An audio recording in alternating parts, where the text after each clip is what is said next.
सब राजस्थानियों का death warrant तैयार हो चुका है। मजेदार बात यह है कि हम में से 90% लोगों को यह पता ही नहीं है।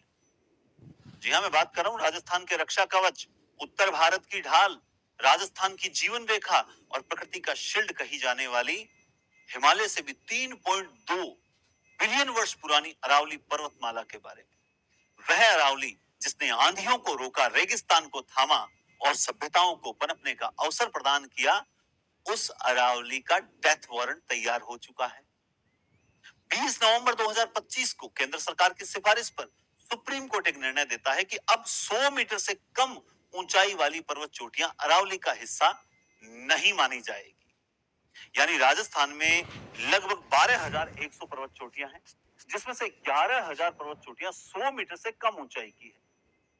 इसका मतलब अरावली पर्वत श्रृंखला का 90% हिस्सा अब अस्तित्व में नहीं रहेगा। अब उसे खनन और निर्माण के हवाले कर दिया जाएगा। विकास की गंगा बहाई जाएगी। वाह रे तेरा विकास। यानी आप राजस्थान के उस हिस्से को नष्ट करना चाहते हो जिसमें हमारे न जाने, जिसकी छाया में हमारी न जाने कितनी पीढ़ियां बीती है। आप उस अरावली को नष्ट करना चाहते हो जिसने थार के मरुस्थल को दिल्ली हरियाणा तक बढ़ने से रोका है। आप उस अरावली को नष्ट करना चाहते हो जिसने धूल भरी आंधियों से न केवल पूर्वी राजस्थान को बल्कि दिल्ली, पंजाब, हरियाणा को भी बचाए रखा था। आप उस अरावली को नष्ट करना चाहते हो जिसने 1999 से 2010 के बीच जब गुड़गांव, फरीदाबाद में जल संकट आया था, तब जीवनदायिनी बनकर उस क्षेत्र को जल संकट से उबारा था। आप उस अरावली को नष्ट करना चाहते हो जिस अरावली ने 1985 से 1999 के बीच अलवर के 1000 गांवों को मां बनकर पालन पोषण किया था।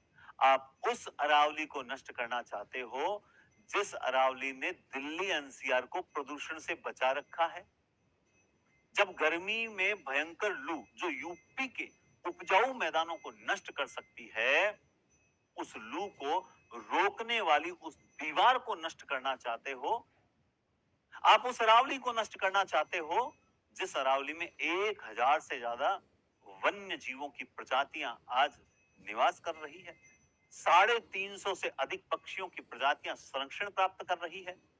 उस अरावली को जिसमें प्रति हेक्टर 1000 लीटर से ज्यादा वाटर रिचार्ज करने की शक्ति है, उस अदम्य शक्ति को आप नष्ट कर दोगे।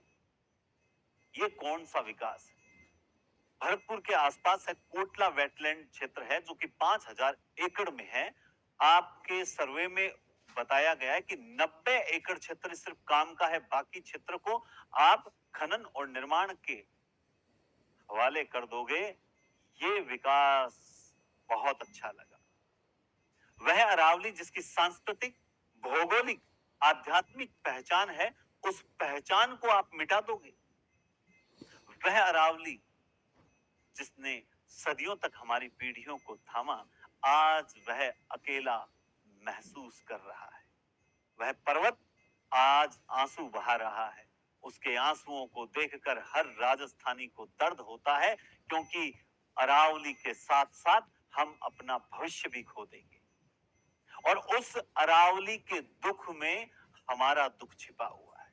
वो अरावली का दुख नहीं है, वो हमारा भी दुख है। और इस दर्द में एक आग है और इस आग को कोई भी राजस्थानी बुझने नहीं देगा, क्योंकि श्रीमान यहां तो एक रूख की रक्षा के लिए सर कटवा दिए जाते हैं, तो अब तो बात अरावली पर आई है।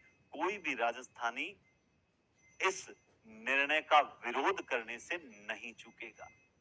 हम सब राजस्थानी इस निर्णय का विरोध करते हैं और अरावली पर्वत श्रृंखला को बचाए रखने के लिए अपना अमूल्य योगदान देने के लिए भी हर क्षण तैयार है। बहुत बहुत धन्यवाद।